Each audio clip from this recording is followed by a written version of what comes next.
Good morning, Bishop Mykola. Thank you for joining us today. Good morning. Bishop, can you tell us where you're from and what has led you to being here in Australia? I come from western part of Ukraine, my native city, Ternopil, where I grew up, where are my parents, my little brother. Then when I decided to be a Redemptorist, yes, I left my native city, Ternopil. I moved to Lviv, and then hold this process of formation in the seminary. Then I became a priest, and so it's a long way of my priesthood, and right now it's a new era, like to be a bishop, new ministry for me. I never expected to be chosen to be a bishop, not only in Ukraine, but also to Australia, New Zealand, and Oceania. For me, it's still like nightmare, but God calls me to be with our people here in Australia. It's too far from Ukraine. It's like 17,000 kilometers. But anyway, I should be a good pastor for them. So can you tell us more then about your early life as a priest? What brought you to the church and to the priesthood, particularly as a Redemptorist and in the Ukrainian Catholic Church? I was born in Soviet Union time. Yes, I was a child, but I experienced it a little bit these few years in my kindergarten, also in my school, this era of Soviet Union time. But when Ukraine received independence in 1991, it was also freedom for church.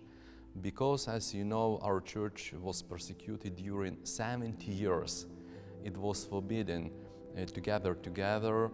It was forbidden to pray officially, to say that I believe in God. It was forbidden. For this reason, a lot of our bishops, priests, religious, and also laity, faithful, they were displaced at 1940s, 1950s from Ukraine to Siberia camps, just for one reason, that you wasn't agree with communistic regime or for your position as believers. As I said, we received in 1991 freedom.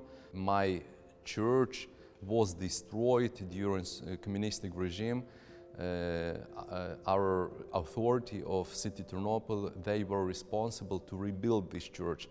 And actually they rebuilt this church during few years. So in 1993, it was consecration of this new church, and actually it was the first rebuilt new church in city Ternopil. In the past, there was monastery, Redemptorist monastery. Our conference, Redemptorists, returned also back to Ternopil after consecration of the church. They also rebuilt monastery, and this monastery was consecrated. I was a small boy. Yes. I visited at the beginning like small chapel. Then I was altar boy in this new church. And then also I spent a lot of my, for example, free time with Redemptorists, or when it was vacation from the school. Sometimes I spent with them not only one day, few days. I also was in monastery. I saw real this monastic life from the beginning of the day until the end. Also, I had chance to be with them during like missions, retreats. I was fascinated by this life, and my only dream was to be one of them. Yes. Not to be a bishop, to be one of them. So maybe 2 years before the graduation, I knew that I will be Redemptorist. So, and then yes, I left my native city in 1997. So at the beginning it was 1 year of novitiate. Then I had 3 years of philosophy in Lviv. Then I went to Poland. There was a redemptory seminary. So I spent 4 years of theology in Poland. And 2005 I became a priest. You've recently been travelling across Australia in the last couple of weeks. What's your impressions here of the church in Australia, of the life in Australia? I think that I know just one part of Australia. After pandemic times, you maybe had more like experience because you are Australians. Before pandemic times, it's like two Australias. At the beginning of my episcopal ministry, it was a lot of challenges. My cathedral is in North Melbourne. As you know, Melbourne was officially in lockdown like 275 days during this whole pandemic time. It's really not easy time, not only like for church, because church is community together, but also for people, because for reason of all these restrictions, it was impossible for us as for me as bishop to visit my churches, my parishioners, but also for our priests, because we have restriction zone like 5 kilometers, that's it. We had a chance just during 4 months of lockdown just for 5 people to be present in the church. In my situation it was like bishop, priest, deacon, cantor, and man who was responsible for webcasting. That's it, 5 people. And it was not good experience, for example, when you are preaching for to people and empty pews. Yes, you know that on the other side there are our faithful, our people, but it's unforgettable experience.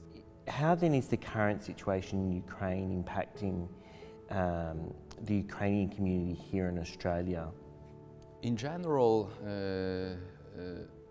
our community, our parishioners, our people, they came to Australia like end of 1940s, like 1948, 49, or early 50s. This is one part of our like community. Mm-hmm. Second part of our community are people who escaped actually from war in Yugoslavia, Bosnia, in 1990s. And we have some experience of war. We as Ukrainians actually we remember Soviet Union times, these persecutions that not only church were persecuted but also people. And for us it's really a challenge to fight again for our independence, fight again for our freedom. Yes, no one from us never expected that it will be like this war from Russia. And maybe it was a great shock for people on the eastern side of Ukraine because they are speaking Russian language. So, but Russia says that we are protecting our people because it's forbidden to speak Russian, what you are saying. So this war started from nothing, really from nothing. And right now what is happening, you know, like this city, Mariupol, on the eastern part of Ukraine, they are bombing this city like 1 month every day. So they destroyed completely this city. They bombed everything, kindergarten, school, hospital. There are also some pictures that a lot of people were in dugouts to protect their life, like 600 people or 1,000. A lot of them were children, and they wrote special huge letters, children here near this huge building. And what Russian did, they bombed this. Especially, they bombed this. It's really difficult to understand what is happening. Yes, every Ukrainians here, because a lot of our Ukrainian people here, they were born in Australia, but they know their roots. They know they have some relatives in Ukraine. For example, 2 days ago, one of our parishioners who is Australian from North Melbourne, he posted on Facebook that her some boy soldiers, some relatives died in this war. It's really bad side of this war, people, because not only from our side, like from Ukrainian side, a lot of people were killed, a lot of soldiers, but also from the Russia side. During just 1 month of this war, there were killed like 17,000 Russian soldiers.